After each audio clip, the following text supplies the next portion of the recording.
Hello guys! Isa po ba kayo sa mga nalilito saan makikita yung mga pinned messages sa Messenger?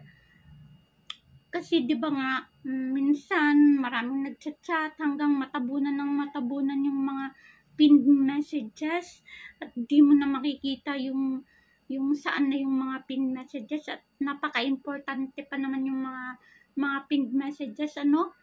Well, ganito lang po 'yon. Siyempre, open muna natin yung ating messenger. Then, doon sa may taas, makikita mo yan dyan, yung bilog na yan. Open mo lang yan. Tapos, scroll up ka lang, scroll up. Doon sa baba, makikita mo yung pinned messages. Ganun lang po kadali. If you like my tutorial, then don't forget to like and subscribe and hit the notification bell para ma-update kayo sa susunod ko pang mga video. Thank you for watching! Ito po si Iska Endalosa nagsasabing hanggang sa muli!